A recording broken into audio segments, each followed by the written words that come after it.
Now, this next person I'm going to bring up, let me tell you the story of how I met Dre. I got a phone call from someone I call Khan. His name is Akon. He's an R&B artist. He says, "Hey fam, you ever been to Formula One?" And I said, "I have not been to Formula One." He goes, "I want you to come to Abu Dhabi, and I want you to interview me on stage, do fireside." So I went into Abu Dhabi during Formula One. I interviewed Akon on stage, and at the end, when we were backstage, Akon came up to me and he said, "I want you to meet someone that I consider my brother, and I now want each and every one of you to meet someone that I consider my brother, Dre Lyon." He has been with me from WEF, around the world, some amazing places, 4-time Grammy artist, works with some of the biggest names in R&B and hip hop.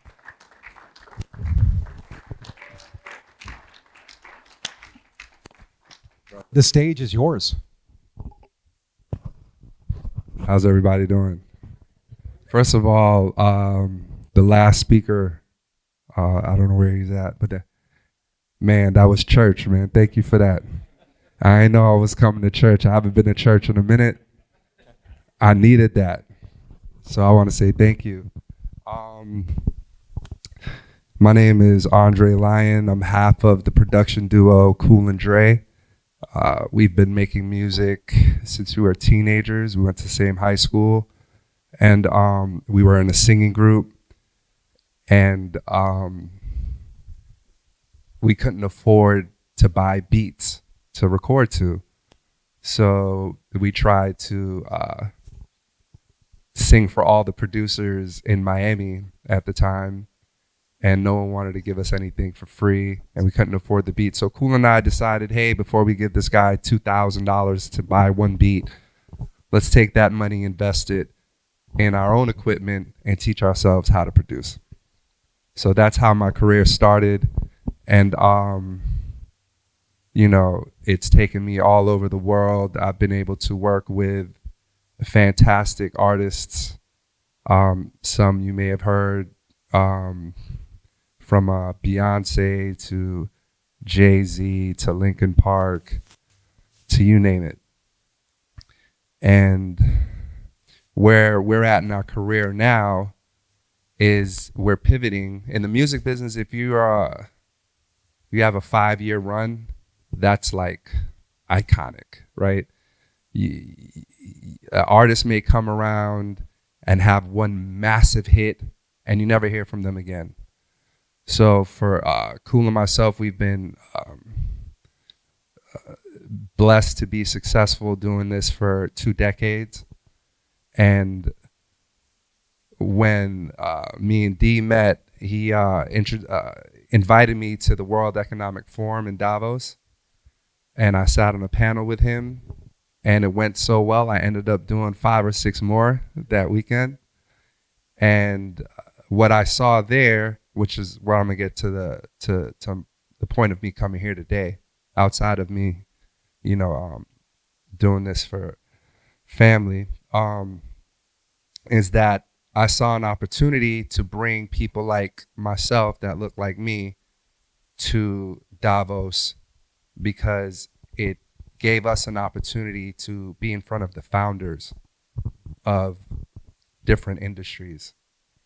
And I think after listening to everyone here today, the only message I think I have is to say to embrace people who are different than you, right?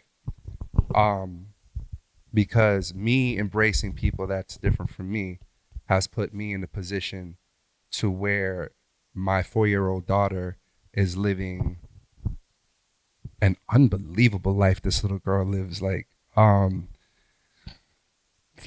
made a mistake and told her that every day is her birthday, and she's been holding me to that to this day. Like, I gotta go stop at the toy store before I go back home to Miami. But it's very important, because we were having a conversation about tech.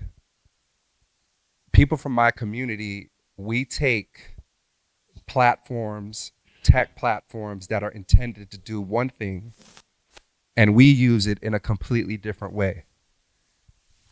We've been doing that from the beginning of time.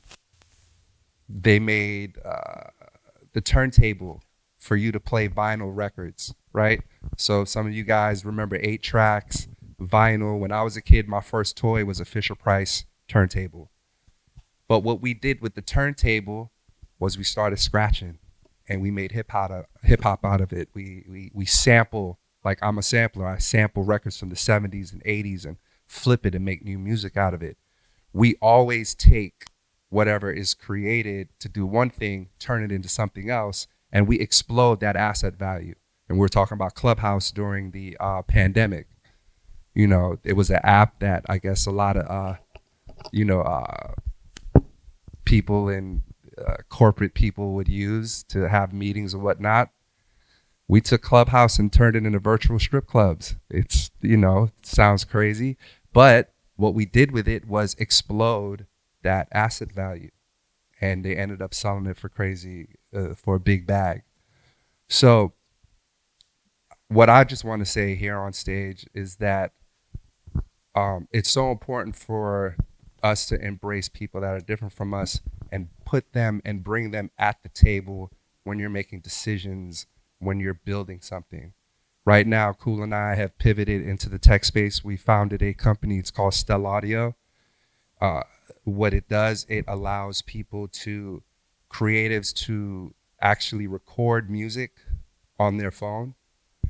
And with the use of AI, the AI creates all the content necessary for you to be successful when you're releasing music. And it also distributes it to all of the streaming platforms, whether it's Apple, Pandora, Tidal, and whatnot. And we're combining it with our foundation, which is all about prison reform. And we're going to introduce it to the prisons so that these incarcerated individuals could use this to contribute, and generate some money to take care of their families while they're behind the wall. But our entire team, from our tech team to our COO to everyone, they're from all different backgrounds. You know what I'm saying? Different walks of life. And I think it's so important that we're not afraid to embrace people that don't look like us or think like us. Because when you get a room full of people like you have today, you could accomplish great things. All right. So thanks for having me. And I appreciate all the words that you guys have been saying. It's been very informative, educational. My man, that's the dentist that lined it up.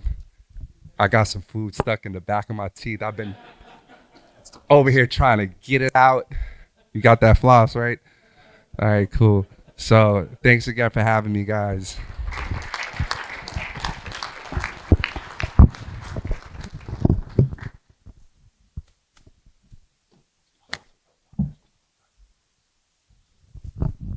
Let's give Dre another round.